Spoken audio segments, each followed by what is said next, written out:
प्यारे बच्चों, मैं हूं आपकी हिंदी शिक्षिका प्रीति। आप सभी का हार्दिक स्वागत है नोवा लर्न बुक्स, जो माउंट एनलाइटमेंट इंटरनेशनल का एक रचनात्मक शिक्षण मंच है। आज का हमारा पाठ है गंगा की विदाई, कवि पं माखनलाल चतुर्वेदी।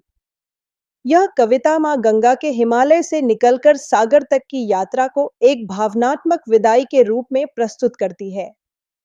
कवि गंगा को एक बेटी के रूप में चित्रित करते हैं, जो अपने मायके हिमालय को छोड़कर अपने लक्ष्य की ओर अग्रसर होती है।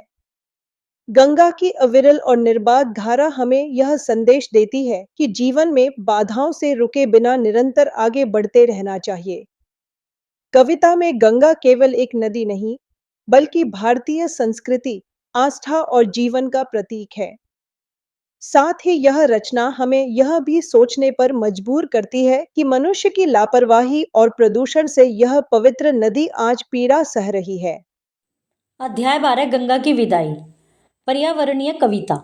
हिमालय पर्वत से कलकर निकलती गंगा जब समुद्र से मिलने के लिए रास्ता बनाती हुई आगे बढ़ती है, तो अपने इस सफर में वह मानव जाति के जीवन पथ को आलोकित करने के साथ साथ कई तरीकों से प्रभावित भी करती है। मतलब वो हिमालय से निकलकर वो समुद्र में मिलती है हर नदी, तो उस रास्ते में वो मानव जाति के लिए बहुत कार्य करती है।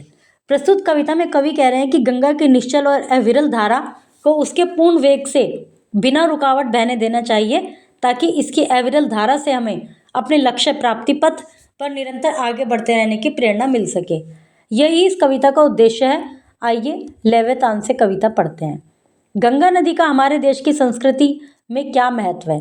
क्या आपने गंगा से जुड़ी कोई धार्मिक, ऐतिहासिक, सामाजिक बात सुनी है? क्या आपने कभी किसी नदी को गंदा होते देखा है? आपको कैसा लगा? आपके निकट कौन सी नदी बहती है?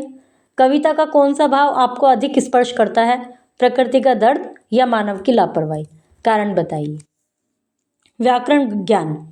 वीर शब्द का विलोम क्या है? दया शब्द से बना दयालु कौन सा शब्द है? बहु उपसर्ग का क्या अर्थ है? पढ़ते हैं कविता। शिखर शिखरियों में मत रोको, उसको दौड़ लखो मत टोको। लौटे यह न सधेगा रुकना, दौड़ प्रकट होना फिर छुपना। अगम नागाधिराज जाने दो, बिटिया अब ससुराल चली। इस कविता में भी मानवीकरण अलंकार है। पर्सोनिफिकेशन कहते हैं इंग्लिश में। पर्सोनिफिकेशन फिगर ऑफ स्पीच है। और पर्सोनिफिकेशन या मानवीकरण वो होता है जिसमें जो इनह्यूमन चीज़ हैं, जो मानव नहीं है, उनको मानव की तरह प्रस्तुत किया जाता है। इन पंक्तियों में कवि पहाड़ों से कहते हैं कि शिखर, पहाड़ की जो सबसे ऊंची चोटी है, और शिखरियों में छोटी ऊंची चोटियों से गंगा को मत रोको, उसको दौड़ने दो, देखो उसको मत टोको। यह सही नहीं है, यह सधेगा नहीं, उसको रोकना सही नहीं रहेगा। दौड़ना, प्रकट होना, फिर छुपना, ये तो इसका एक नेचर है, मतलब ये तो इसका गुण है। और आगम नगाधिराज कहा गया है हिमालय पर्वत को, जाने दो। और गंगा को बेटी कहा गया है कि जाने दो अब इस बेटी को, ये अपनी ससुराल जा रही है। तुम ऊंचे उठते ही रह यह नीचे को दौड़ जाती। तुम देवों से बतियाते, यह भूसे मिलने को अकुलाती।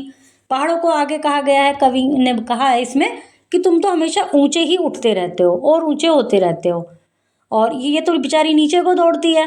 तुम तो देवों से बात करने के लिए तैयार हो, ऊंचा ऊंचा ऊंचा हो जाता है। जैसे बर्फ़ जमती जाती है तो ऊंचाई और बढ़ती जाती है, फिर धूप डलने पर बर्फ़ पिघलने लगती है, तो उसी से ही गंगा, ये नदियाँ बनती हैं। जो माउंटेन से जो निकलने वाली नदियाँ हैं, पहाड़ों से, एक दो तरह की नदियाँ होती है। एक तो पहाड़ों से निकलने वाली, जिनको, और एक होती हैं बारिश के कारण बनने वाली। तो जो गंगा नदी की बात चल रही है, गंगा, यमुना, सरस्वती, ये सब वहीं से निकलती हैं। तो इन्होंने कहा है कि भाई तुम तो और ऊंचे होते रहते हो, ऐसा लगता है देवताओं से बातें करने जा रहे हो, और ये तो बेचारी पृथ्वी से मिलने जा रही है। भू मतलब जमीन। रजत मुकुट तुम धारण करते, इसकी धारा सब कुछ बहता। तुम हो मौन विराट, क्षिप्र है इसका वाद रवानी कहता। तुम तो रजत का मुकुट धारण करते हो, चांदी का मुकुट कैसे? सूर्य की किरणें पड़ती हैं, जो बर्फ है वो भी इस तरह से वाइट सी चमकती है चांदी की तरह। इसकी जो धारा है उसमें सब कुछ बह जाता है। तुम मौन हो, विराट हो, लेकिन यह बहुत चंचल है और इसका गुण यही है कि इसको रवानी होने दो। रवानी मतलब जाने दो। तुमसे लिपट लाज से सिमटी, लज्जा विनत निहाल चली, आगम नगाधीरा जाने दो, बिटिया अब ससुराल चली। आगे कवि कहते हैं हिमालय पर्वत से कि तुमसे लिपट कर, बड़ी शर्म से सिमटी हुई है ये, और लज्जा से, विनीत, बड़ी नम्रता से, सब प्रकार से प्रसन्न होकर, अगम नगाधीराज हिमालय पर्वत अब जाने दो इसको, ये अपनी ससुराल, बिटिया अब ससुराल चली। 1.5 सहस्र मील से इसने प्रिय की मृदु मुनहारे सुन ली। आगे कवि कहते हैं कि हजारों मील दूर से इसने अपने प्रिय की मधुर मुनहारे मतलब आग्रह कि वो इसको बुला रहे हैं वो सुन ली। और प्रिय कौन है इनके, जिससे मिलने जा रही हैं? सागर से। जैसे कि हम जानते हैं कि नदियाँ, सभी नदियाँ अंत में सागर में मिलती हैं जाकर, मतलब जहाँ भी उनका गम्य स्थल है, जो भी जिस क्षेत्र से होकर गुजरती हैं, उन क्षेत्र से गुजरने के बाद फाइनली वो सागर में चली जाती हैं। तो कवि कहते हैं कि हजारों कोस दूर से, हजारों मील दूर से इसने अपने प्रिय की आग्रह सुन लिया कि वो इसको बुला रहे हैं। तर तरुणी तरला ने सागर की प्रणय पुकारे सुन ली। तर मतलब तरल, तरुणी का कल्याण करने वाली, और तरला जो है एक बहने वाली। इसने इस मतलब सबका कल्याण करने वाली इस बहने वाली नदी ने अपने सागर की प्रणय पुकार सुन ली है, और नदी का काम हमेशा बहना ही होता है। श्रद्धा से 2 बातें करती, साहस पर न्योछावर होती, धारा धन्य की ललच उठी है, मैं पंथनी अपने घर होती। आगे कवि कहते हैं कि ये जो नदी है, अपनी गंगा नदी या जो भी नदी वहाँ से निकल रही है, वो 2 बातें करती है श्रद्धा से, मतलब जहाँ पर रुकती नहीं है कभी भी, कहीं कहीं बहुत धीमी गति से बहती है, बहती तो हमेशा है। तो ऐसा लगता है कि श्रद्धा से, प्यार से बातें कर रही हैं, और कोई साहस पर न्योछावर होती हैं, इनको साहस बस पसंद होता है।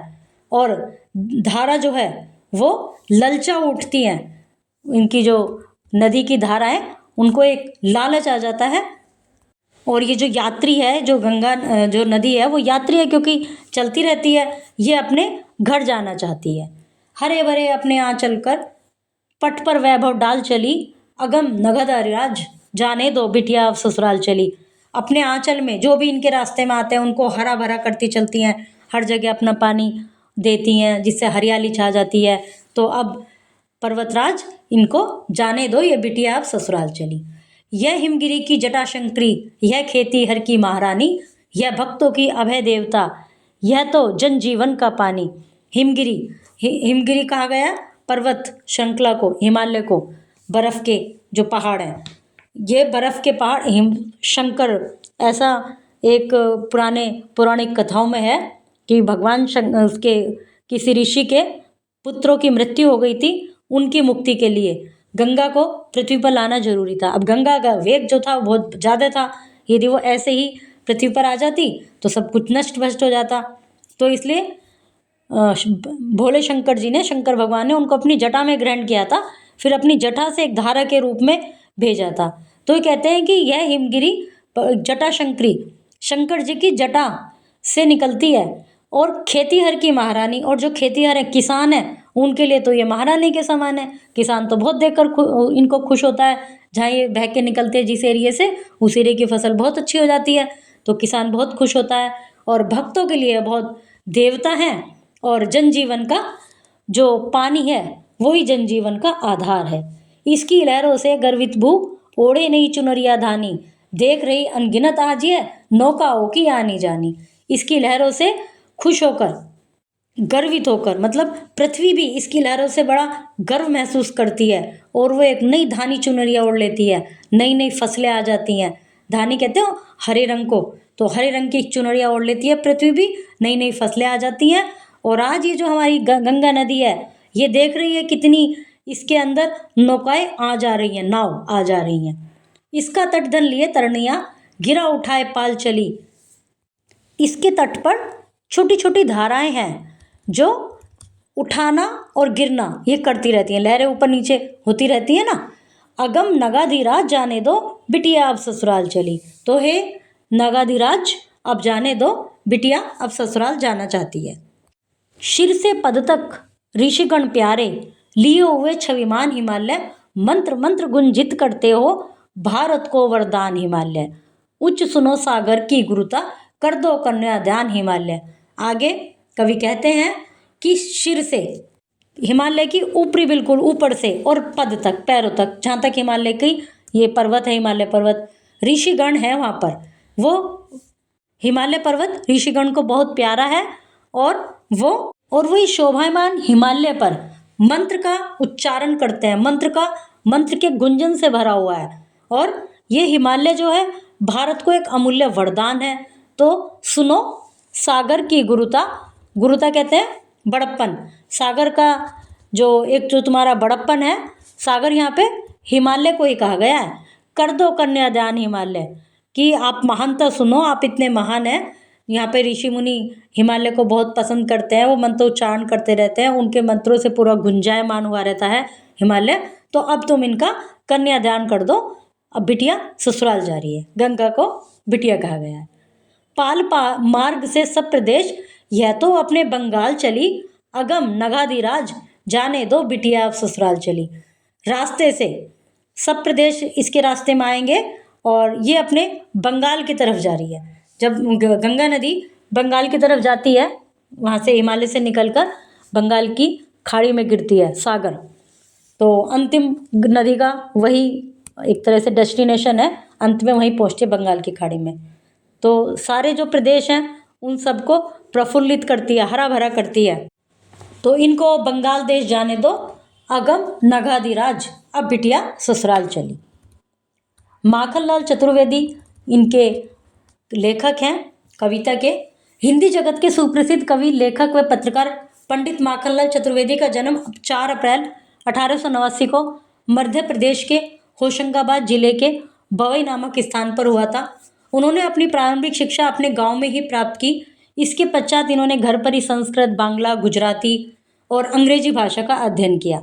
इनका साहित्यिक जीवन पत्रकारिता से प्रारंभ हुआ। अपनी कविताओं में प्रेरणा, हुंकार, प्रताड़ना आदि भावों को भरकर ये भारतीयों की सुप्त चेतना को जगाते रहे। भारत सरकार द्वारा इन्हें पद्म विभूषण की उपाधि से सम्मानित किया गया तथा इनकी रचना हिम तरंगिनी के लिए इन्हें साहित्य अकादमी पुरस्कार से सम्मानित किया गया। 30 जनवरी 1968 को इनका निधन हो गया। इनके द्वारा रचित प्रमुख कृतियाँ निम्नलिखित हैं: कृष्णार्जुन युद्ध, साहित्य देवता, कला का अनुवाद, युग चरण, समर्पण, हिमकिरीटिनी, वेणु लो गूंजे धरा, ये काव्य है।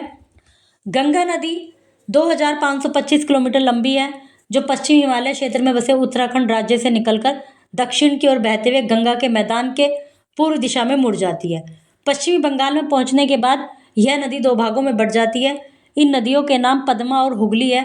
हुगली नदी, जिसे आदि गंगा के नाम से भी जाना जाता है, बंगाल के विभिन्न प्रांतों से गुजरते हुए स्वागर द्वीप के पास बंगाल की खाड़ी में जाकर मिल जाती है। दूसरी नदी पद्मा भी बांग्लादेश से होते हुए बंगाल की खाड़ी में मिल जाती है। बंगाल का गंगा डेल्टा और गंगा नदी व ब्रह्मपुत्र नदी के तलछट के प्रवाह से बना विश्व का सबसे सुंदर डेल्टा है, जिसका क्षेत्रफल 59,59,000 किलोमीटर है, वर्ग किलोमीटर है। प्रिय बच्चों, गंगा की विदाई हमें लक्ष्य के प्रति दृढ़ता, निरंतरता और प्रकृति के सम्मान का संदेश देती है। यह कविता सिखाती है कि प्रकृति के साथ सामंजस्य बनाए रखना ही मानव जीवन का सच्चा पथ है।